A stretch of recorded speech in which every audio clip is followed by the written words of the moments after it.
किसी भी चुनाव को कैसे देखा जाता है? आमतौर पर एक दौड़ की तरह, जहां उम्मीदवार एक दूसरे से आगे निकलने की होड़ में है। लेकिन आज हम इसे एक अलग नजरिए से देखेंगे, एक इंजीनियरिंग प्रोजेक्ट के तौर पर, जहां हर वोट, हर बूथ, हर समुदाय एक समीकरण का हिस्सा है। ये विश्लेषण है पालमपुर की चुनावी रणनीति का। हमारी केस स्टडी है हिमाचल प्रदेश का पालमपुर। चाय के बागानों और धौलाधार की पहाड़ियों के बीच बसी ये खूबसूरत जगह सिर्फ एक पर्यटन स्थल नहीं है, ये एक राजनीतिक प्रयोगशाला भी है, जहां लोगों की उम्मीदें और उनकी जरूरतें हर 5 साल में एक नया जनादेश तय करती हैं। हमारी इंजीनियरिंग की शुरुआत इसी जमीन की नब्ज को समझने से होती है। तो सवाल ये उठता है कि एक चुनाव जीतने के लिए असल में चाहिए क्या? क्या सिर्फ बड़े बड़े वादे और रैलियों की भीड़ काफी है? नहीं, इसके लिए लगती है इंजीनियरिंग, एक ऐसी सोशल और पॉलिटिकल इंजीनियरिंग जो डेटा पर आधारित हो, लोगों की भावनाओं को समझे और एक भरोसेमंद रणनीति बना सके। तो चलिए इस इंजीनियरिंग प्रोजेक्ट की पहली परत को खोलते हैं। कोई भी रणनीति बनाने से पहले हमें उस गणित को समझना होगा जो हमारे सामने चुनौती बनकर खड़ा है, क्योंकि राजनीति में हर जीत या हार की कहानी सबसे पहले आंकड़ों में लिखी जाती है।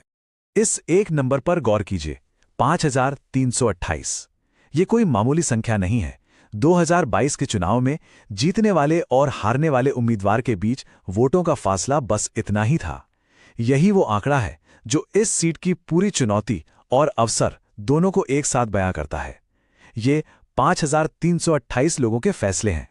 अब इन नतीजों को थोड़ा और गहराई से देखते हैं।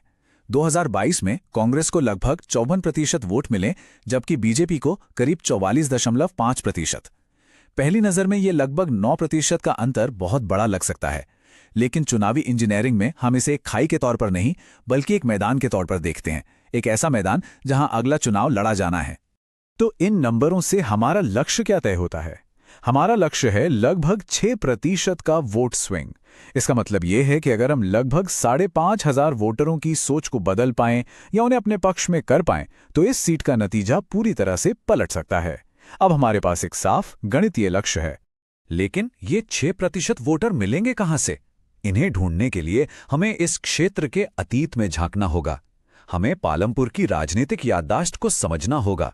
आखिरकार एक मतदाता का हर फैसला सिर्फ आज पर नहीं, बल्कि उसके अनुभव और इतिहास पर भी टिका होता है। और एक जागरूक नागरिक के तौर पर हर किसी को अपनी बात रखने और सोच समझकर फैसला लेने का अधिकार है। यही हमारे लोकतंत्र की गरिमा है। इस टाइमलाइन को देखिए। 1993 से पालमपुर मोटे तौर पर कांग्रेस का एक मजबूत किला रहा है। हाँ, 2007 में एक बार बीजेपी ने इस किले में सेंध लगाई थी, लेकिन वो जीत ज्यादा समय तक टिक नहीं पाई। कांग्रेस ने जल्द ही अपनी पकड़ वापस बना ली। ये पैटर्न हमें बताता है कि यहाँ की राजनीतिक जमीन पर जड़ें गहरी हैं, लेकिन वो अटूट नहीं हैं। बदलाव की संभावना हमेशा मौजूद रहती है। तो अब हमारे सामने 2 बातें साफ हैं। पहला, हमें 6% वोट स्विंग चाहिए, और दूसरा, यहां का इतिहास कांग्रेस के पक्ष में है। तो फिर बदलाव की इंजीनियरिंग कैसे होगी? जवाब छिपा है उन 3 लीवर्स में, या कहिए उन 3 ताकतों में, जो किसी भी वोटर की सोच को असल में प्रभावित करती हैं। चलिए एक एक कर इन्हें समझते हैं। पहला और सबसे ताकतवर लीवर है यहां का सामाजिक ताना बाना। कांगड़ा जिले में राजपूत और ओबीसी समुदाय मिलकर 50% से ज्यादा हैं, जो किसी भी चुनाव का रुख मोड़ सकते हैं। लेकिन कहानी इतनी सीधी भी नहीं है। गद्दी और दलित समुदाय, जिनकी अपनी अपनी संगठित पहचान है, वो भी निर्णायक भूमिका निभाते हैं। और इन सबके ऊपर हैं युवा और महिलाएं, जिनके लिए मुद्दे जाति से ज्यादा आजीविका और भविष्य से जुड़े हैं। यहां जीत का मतलब है इन सभी को एक साथ साधना। दूसरा लीवर है लोगों की असली जमीनी चिंताएं। ये वो मुद्दे हैं जो चुनावी नारों से कहीं ज्यादा असर डालते हैं। युवाओं के लिए रोजगार की कमी एक बहुत बड़ी चुनौती है।